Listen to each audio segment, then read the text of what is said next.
यहाँ पर हे राजा, तुमने बहुत सुंदर प्रश्न किया है। यह जो तुमने प्रश्न किया है, ये तुमने खुद के कल्याण के लिए नहीं किया।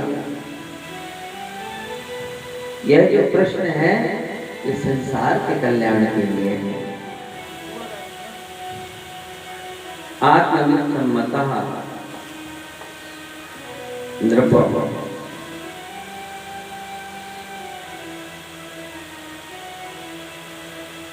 यहाँ पर शुक्र जी ने दो प्रकार की मुक्ति बतलाई है। एक सद्यो मुक्ति और एक क्रम मुक्ति।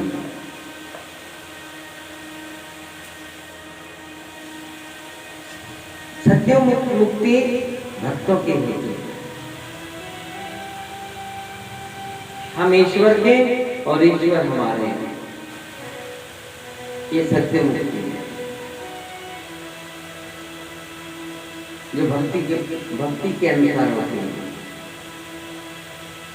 और जो क्रम मुक्ति है, क्रम मुक्ति में जो ज्ञानी होते हैं, सद्यो मुक्ति भक्तों की होती है और क्रम मुक्ति ज्ञानियों की होती है। वो योग से, ध्यान से, यज्ञ से, हवन से, पूजन पाठ से पहले भगवान की सेवा करते हैं। पर जब उनकी मृत्यु होती है तो वो जीव पृथ्वी तत्व में मिल जाता है। फिर जब प्रलय पड़ता है तो पृथ्वी तत्व के साथ वह जीव जल तत्व में समाहित हो जाता है। फिर जब प्रलय जल तत्व जाकर के तेज तत्व में मिल जाता है, तेज आकाश तत्व में मिल जाता है, वायु तत्व में मिल जाता है। फिर कहीं जाकर के ये पंच तत्व तामसिक महत्त्व अहंकार में मिल जाते हैं। महत्त्व अहंकार तेजस में मिल जाता है, तेजस अहंकार सात्विक अहंकार में मिल जाता है। ऐसे क्रम से फिर यह पूरी संरचना ब्रह्मा जी में समाहित हो जाती है। जब ब्रह्मा जी नारायण में मिल जाते हैं, फिर जाकर के व्यक्ति की क्रम मुक्ति से भगवान की प्राप्ति होती है। और जो दूसरा सबसे सरल उपाय है, वो है सद्यो मुक्ति का। संत महात्मा सरल भाषा में समझाते हैं कि सद्यो मुक्ति का मतलब ये है कि भगवान हमारा हाथ पकड़ लेंगे, और क्रम मुक्ति का मतलब है कि हम भगवान का हाथ पकड़ लें। बोलो जय श्री राम। अगर हम भगवान का हाथ पकड़ेंगे तो कभी छूट भी सकता है, लेकिन अगर भगवान कभी हमारा हाथ पकड़ लें तो फिर वह हाथ छूट नहीं सकता। इसीलिए भक्तों ने सद्यो मुक्ति को प्रधान बतलाया है। बोले बांके बिहारी लाल की जय।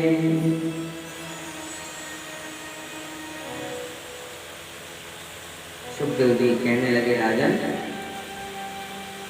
मुक्ति की कोई बड़ी बात नहीं है। आप कहें तो मुक्ति तो 2 क्षण में दिलाई जा सकती है। जो खटवांग नाम के राजा थे, उनको मुक्ति 2 घड़ी में प्राप्त हो गई। लेकिन 7 दिन है तुम्हारे पास, क्या तुम भगवान की कथा श्रवण करोगे 7 दिन? क्या हमारे कन्हैया की कथा में श्रवण करोगे?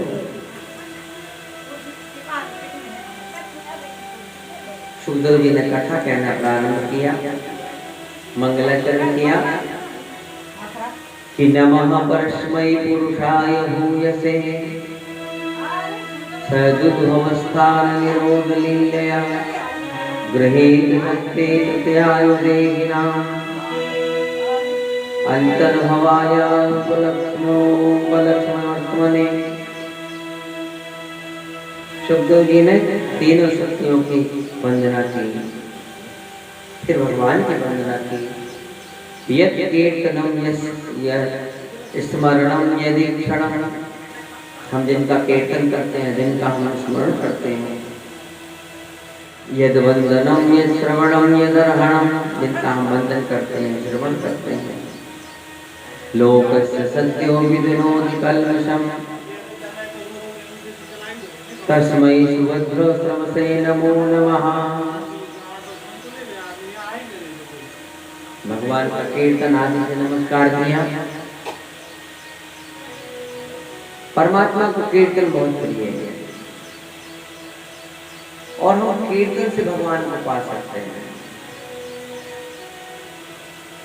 नाम संकीर्तनम यस्य, सुखदेव जी ने भगवान का स्मरण मंगलाचरण कीर्तन से किया। जय श्री कृष्ण। दो क्षण हम लोग भगवान का कीर्तन कर लें, फिर आगे कथा कहते हैं।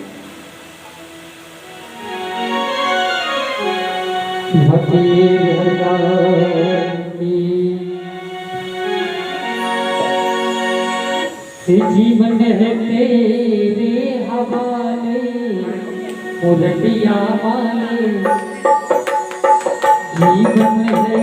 जीवन है तेरे हवाले मुरलिया वाले, जीवन है तेरे हवाले मुरलिया वाले, जीवन है तेरे हवाले मुरलिया वाले।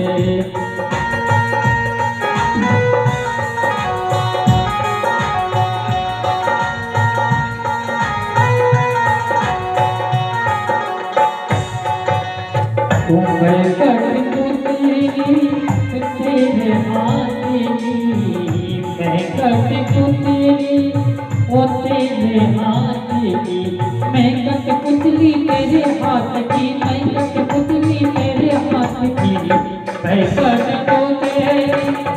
तेरे हाथ की, मैं कट तेरी तेरे हाथ की। तू चाहे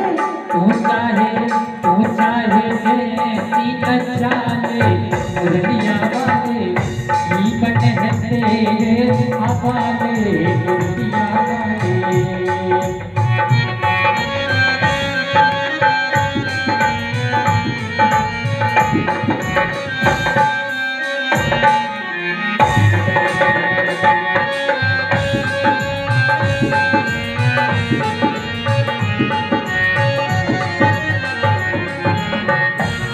जो होगा देखा जाएगा, जो होगा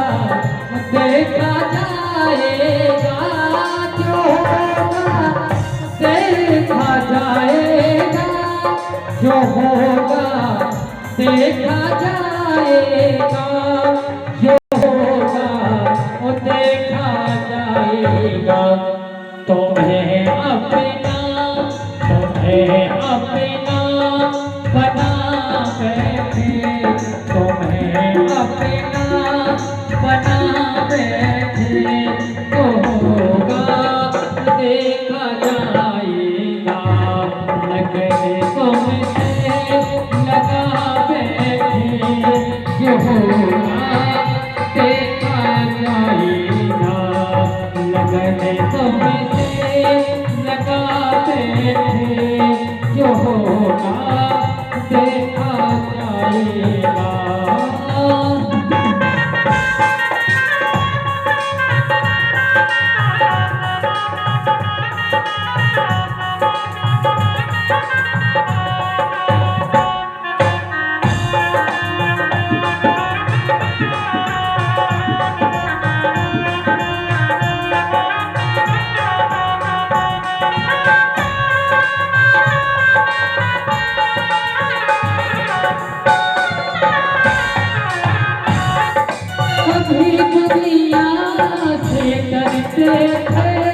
तो छुपे छुपे याद करते थे, कभी याद करते थे, तो छुपे छुपे याद करते थे। हाँ छुपे छुपे याद करते थे। लोग पे पढ़ेगा, लोग पे पढ़ेगा, लोग पे पढ़ेगा, जो होगा देखा जाएगा। लगने तुमसे आते, जो होगा देखा जाएगा।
शरण में हमें पेट खावे, शरण में हमें पेट खावे, जो होगा देखा जाएगा, लगन तुमसे लगावे, जो होगा देखा जाएगा, जो होगा देखा जाएगा, जो होगा देखा जाएगा।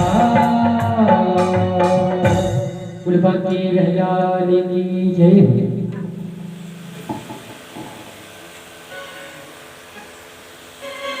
सुखदेव जी ने बड़ा सुंदर मंगलाचरण किया। मंगलाचरण करने के बाद में परीक्षित जी ने सुखदेव जी से सृष्टि के बारे में पूछा। सुखदेव जी ने नारद ब्रह्मा जी का सम्मान सुना। एक दिन नारद जी ने ब्रह्मा जी को प्रणाम किया। प्रणाम करके कहने लगे, आप ही इस सृष्टि के रचयिता हैं, आप ही के द्वारा सृष्टि का निर्माण किया गया है। फिर भी आप किनका ध्यान करते रहते हैं, किनका स्मरण करते रहते हैं, किनका पूजन करते रहते हैं। यद्रूपम यदधिष्ठानम यतः सृष्टिम अदः प्रभो यत् संस्थम यत् तपस्यश्च तत्तत्त्वं वक्तवतः। आप किस तत्व को बचते हैं?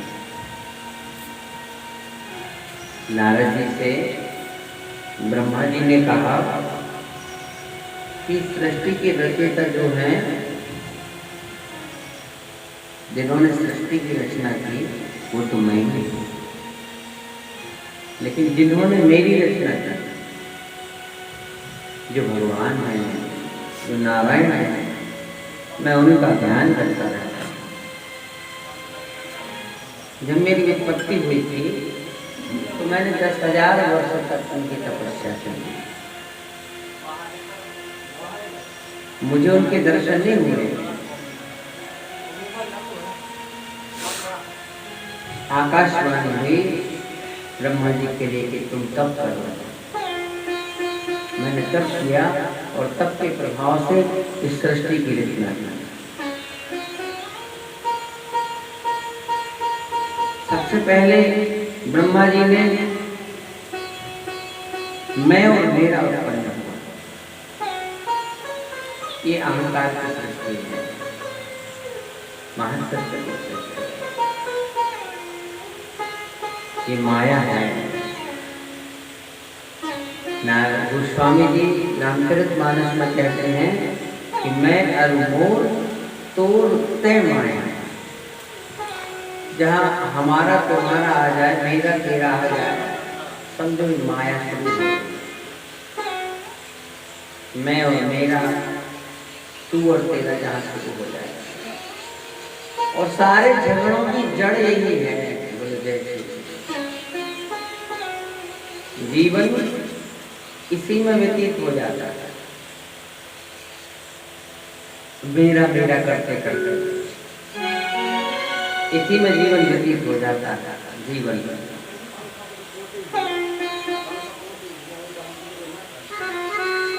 जीवन इसी में चला जाता है।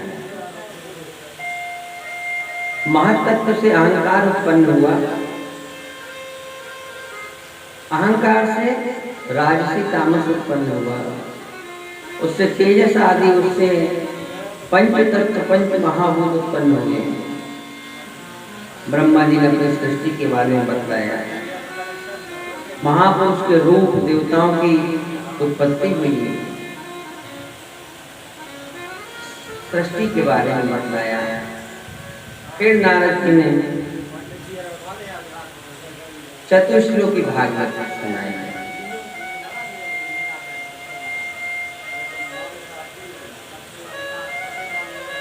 ब्रह्मा जी ने कहा नारद जी से, जब मैंने सृष्टि की रचना की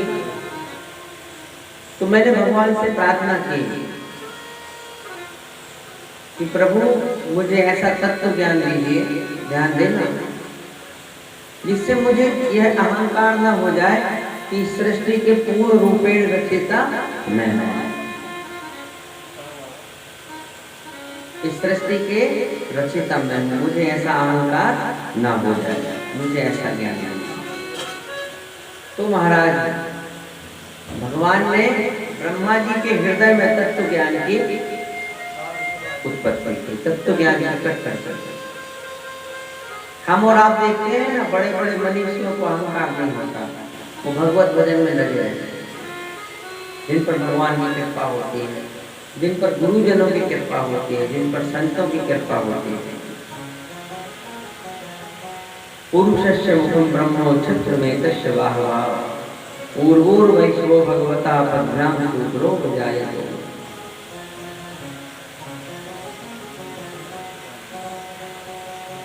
ये चतुश्लोकी भागवत है। अहम एवासमे मात्रे नान्यदित सत्पदम पश्चात अहम यदेकचो योग शिष्य शोषणम् प्रत्येकम यत् प्रतीयेतो च प्रतीयेत चात्मनि तत्विद्यात्मनो मायां यथा भासो यथा तमः यथा महान्ति भूतानि भूतेषु चावचेष्वन् प्रविष्टान्यत् प्रविष्टानि तथा तेषु न तेषु अहम् एतावदेव जिज्ञास्यं तत्त्व जिज्ञासात्मनः अन्वय व्यतिरेकाभ्याम यच्चा सर्वत्र सर्वदा। ये चतुश्लोकी भागवत। सबसे पहले भागवत जी को ब्रह्मा जी ने कहा, चतुश्लोकी भागवत। फिर सुख जी ने भागवत के 10 लक्षण के बारे में बताया। भागवतों के जो 10 लक्षण होते हैं,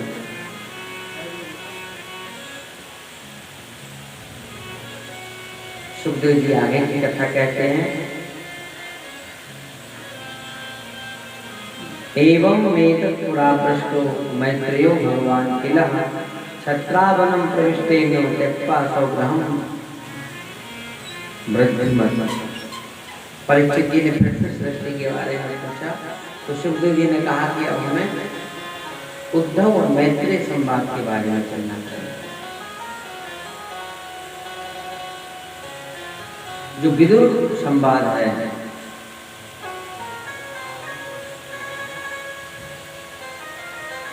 उद्धव जी जो थे, उद्धव जी जब भगवान संसार को छोड़ करके जब जाने लगे, तो उद्धव जी ने कहा प्रभु आप चले जाएंगे तो संसार किसके सहारे रहेगा, आपका कुछ आसरा तो चाहिए। तो भगवान अपने पांव लेंगे, अपने चरण पादुका उद्धव जी को देकर के गए और भगवान ने उद्धव जी से कहा, उद्धव तुम यहां से चले जाओ, तीर्थाटन करते करते भक्तों का ध्यान रखना।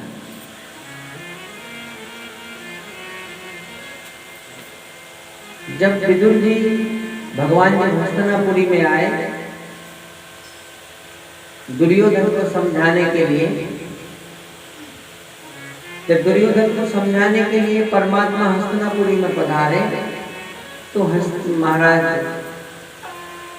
बड़ा स्वागत हुआ भगवान का हस्तिनापुरी में। कहते हैं कि दुर्योधन ने 56 भोग बनवाए भगवान के लिए, धृतराष्ट्र ने 56 भोग बनवाए कि ठाकुर जी को बांके बिहारी को 56 भोग लगते हैं। विदुर जी भगवान के बड़े भक्त थे। विदुर जी ने सोचा कि आज हमारे भगवान, हमारे ईश्वर, हमारे कन्हैया आ रहे हैं, न जाने हमें देखेंगे कि नहीं देखेंगे। विदुर जी कुटिया बना करके गंगा किनारे रहते थे, राजभवन में नहीं रहते थे। साग फल फूल का भोजन करते थे, हस्तिनापुर का अन्न नहीं खाते थे, क्योंकि हस्तिनापुर का अन्न दूषित हो गया था। भगवान आए हैं, सारे जितने द्वारिकावासी सब भगवान के दर्शन के लिए खड़े हैं। चारों अलौकिक छठी है, छटा है भगवान की अलौकिक छवि है। पवन से वेग से दौड़ने वाले घोड़े रथ में झुके हुए हैं।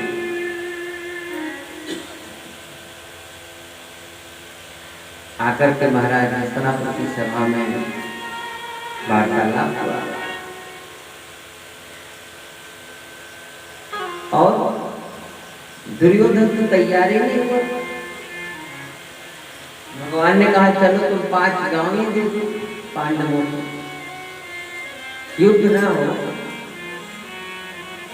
तो भगवान से ही भली भुली बातें करने लगा, वाले हो तुम ऐसा करके ठाकुर जी को बांधने के लिए आदेश दे दिया। ठाकुर जी ने वहां विराट स्वरूप दिखाया, सबकी आंखें चौंध आ गया, किसी को कुछ समझ नहीं आया। दुर्योधन के यहाँ भगवान ने अन्य ग्रहण नहीं किया। कहाँ आए हैं? विदुर जी के, विदुर के घर पर आए हैं।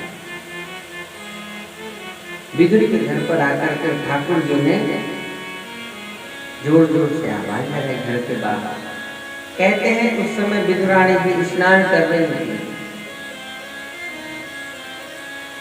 भगवान की बोली इतनी मीठी होती है कि जो भी सुनता है मोहित हो जाता है। ठाकुर जी की बोली इतनी मीठी है, दैत्य और राक्षस में सुनते हैं तो वो भी मोहित हो जाते हैं। जैसे ही विदुरानी के कानों में भगवान के शब्द गए तो वो तो अपनी देह को भूल गए। भगवान उन्हीं को तो मिलते हैं जो देह अभिमान से मुक्त हो जाता है। जब तक हमें खुद की सुध है तब तक हमें ठाकुर जी के दर्शन नहीं हो पाते, और जब खुद की सुध भूल जाते हैं तब भगवान के दर्शन होते हैं। जिस अवस्था में स्नान कर रही थी वैसे ही आकर के खड़ी हो गई। भगवान ने कहा मुझे भूख लगी है तो केले लेकर के आए। अब भाव देखो कि महाराज दूधा दूधा फेंकते जा रहे हैं, चिक्कल चिक्कल खा रहे हैं। विदुरानी भी खिला रहे हैं, प्रेम से खा रहे हैं। बुलवा के बिहारी लाल की जय।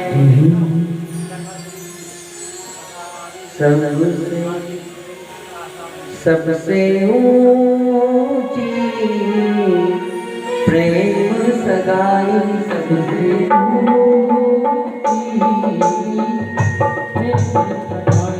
सबसे ऊंची प्रेम सगाई, सबसे ऊंची